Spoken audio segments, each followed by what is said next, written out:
Hey guys, let's start our second lesson where we're going to learn a bit about objects and how to transform them, scale, and rotate. So here we come and create a cube. After creating this cube, there are three very important things: transformation, rotation, and scaling. Transformation is when you move the object. Using the arrow or the middle button, you can move it along all the axes. Here you rotate the object and here you scale the object. These are the three most important things you need to learn in the 3D world. Now let me talk a little about the viewport. There are these three axes here, which is why it's called 3D. The y-axis goes up and down, the x-axis is sideways, and the z-axis is depth. So I'm going to create a cube here, and then you have the three axes. You can easily move it up and down from side to side and also back and forth with complete flexibility. All right, that's it. And there are shortcuts for you to do this. So I create a cube, and if I press W, what it does is select the object. If I have two objects,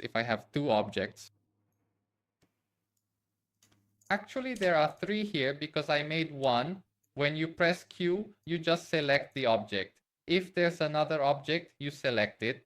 W transforms the object. Then there's E, and the E key rotates, and the R key scales. All right? So that's how you move objects around. Now I'm going to create a sphere here. And I'm going to set this sphere to have 8 polygons, 8 divisions. All right then. This polygon, this sphere, is made up of several faces, several edges, which are these straight lines, and several points, which are the green ones. So here I have the face. With the right mouse button, you select right mouse button, add Percy face, and that's what we're going to use for everything you do. You're going to use this here whenever you model. So I'm going to switch to face. Then I can select each face.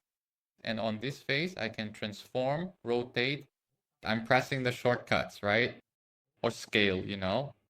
So on the face, I can do that. On the edge, I can too. Scale, rotate, and transform them in precisely the same way, you see?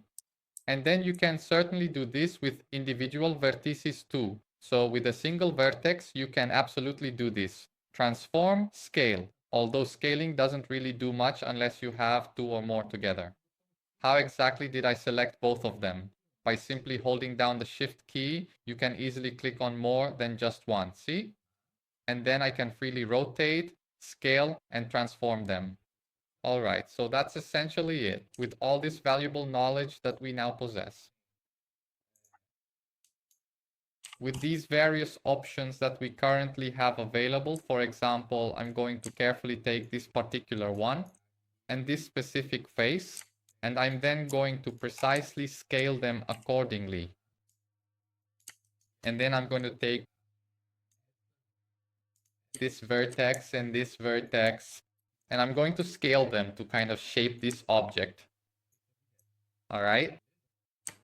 So that's it for you to practice. And then we'll move on to the next lesson where we'll use all these options. So that's it. Thanks everyone. We're in this together, and let's go to the next lesson. Take care.